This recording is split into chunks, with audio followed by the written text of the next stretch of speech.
everybody, welcome to the Story Lab.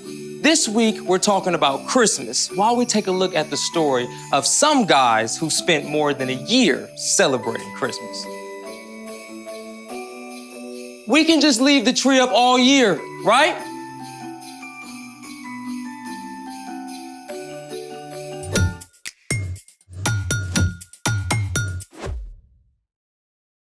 Hey, I'm Carter. And I'm Zeke. We're talking about Christmas, which is celebrating Jesus, God's greatest gift. Gotta be honest, I don't really feel like celebrating. Yeah, it's that weird week between Christmas and New Year's Day. I think we should call it Christmas limbo. Or Twixmas. In Norway, the week between Christmas and New Year's Day is known as Romjul, a peaceful time undisturbed by the outside world. I could use some of that. Oh, it's like that, what's the word? Hygge? Hygge is a Danish word suggesting coziness, comfort, and contentment. This is better. Smells like gingerbread. I don't know. I still feel like I need some direction. Then I've got the perfect project for you. Well, why didn't you say so? Let's make it. So, what are we making? Something to give you direction. A compass. Whoa. Like the kind you take out in the trackless wilderness to find your way home? This one isn't very portable, but it will point north. So, what do we do? Step 1, magnetize a needle. That sounds complicated. It's not. We just need to rub the needle with a super strong magnet. Start with 50 times on one side. 7, 8, 9, 50. Huh. Are we done? Nope. Now we need to magnetize the other end of the needle. So, flip the needle around, and then flip the magnet over to the other side and do it again. Done. There you go. Step 2, cut a cork so it's 1 or 2 centimeters thick. You'll want a grown-up to help.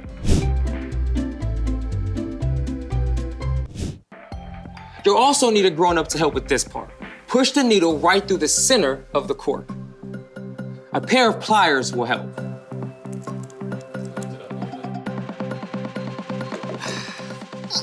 What's next? Actually, this is it. That's the whole compass. Yep, we just need a big bowl of water. Final step, drop your compass in the water and watch it find north. Wait, how will we know if it's actually pointing north? Like this. Oh, a compass.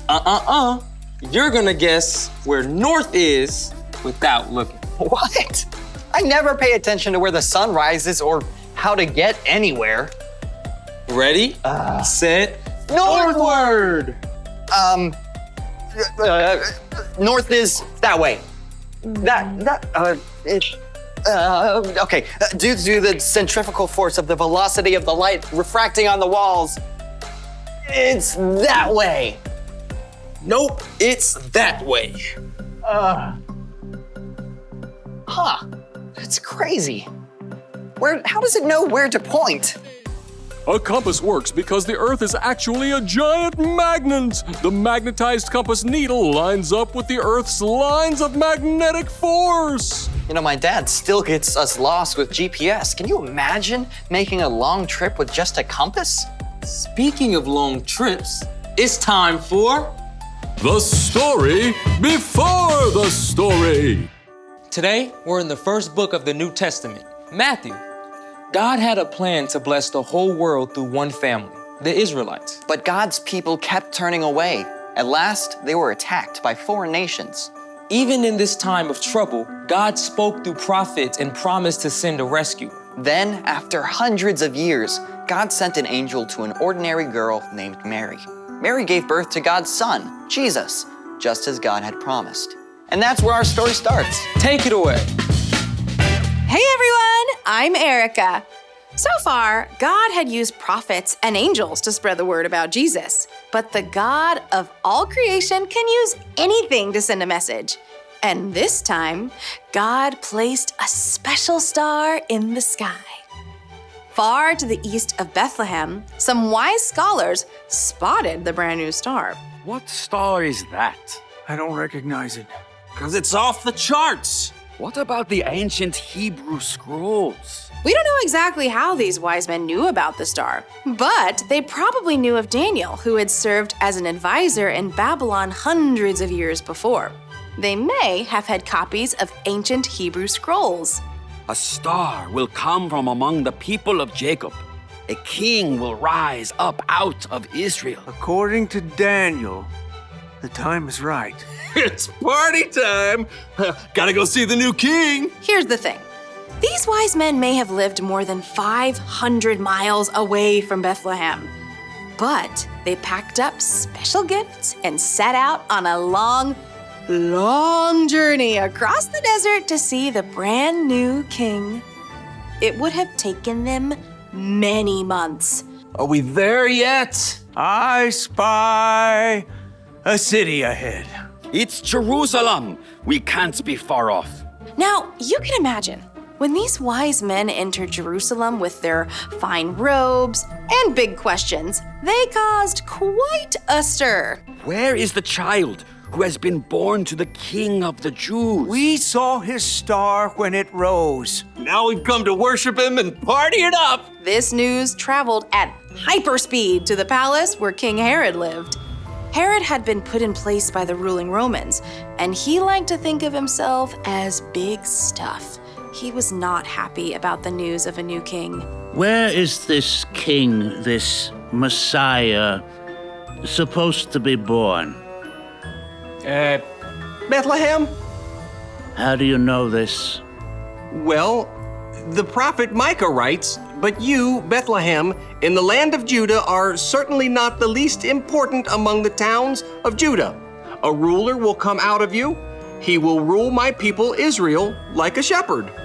A ruler? Huh. Oh, really?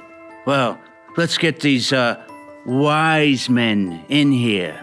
The wise men were brought to stand before Herod. At what precise moment did this star appear? At the perfect moment in time. Just as it was foretold. Yeah, you wanna come and party with us? Go to Bethlehem and search carefully for the child. As soon as you find him, you report him to me. Then I can go and, worship him. Bethlehem was only about 5 miles from Jerusalem. The wise men must have been so thrilled to be so close.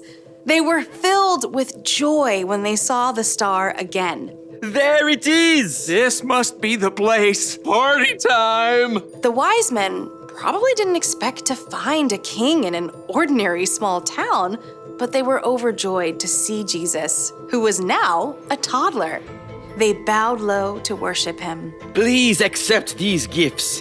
I've brought gold. My gift is frankincense. I've brought myrrh. Don't try to spell it. These are gifts for a king. Exactly. These wise, important scholars didn't hesitate to give their worship and the best that they had to celebrate Jesus. That night, God warned them in a dream not to return to Herod. Whew! So, they went home by a different road. The end.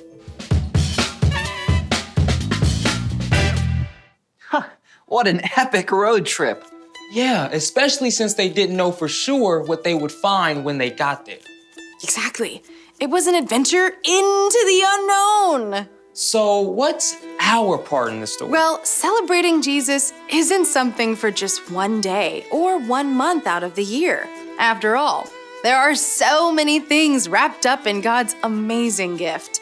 Because of Jesus, we can have hope, knowing God is faithful. And we can have peace because God showed us there's a plan. And we can have joy knowing God's love is for everyone. When you choose to remember God's gift and stay connected to Jesus all year long, you begin to live out these things in your life. It becomes easier to show love to God and to others. I mean, who says we can't have a little Christmas with our spring break? Or summer vacation. That's right. We can choose to celebrate Jesus all year long. See you next time. So, here's the thing. Celebrate Jesus all year long. He can give you the best direction. Do you think the wise men had a compass as well as a star? Nope, not invented yet. Yeah, this would have been kind of difficult to pack on camelback. Thanks for joining us in the Story Lab. See you next time. Compass, point us to more Rumule snacks. I think it's still pointing north.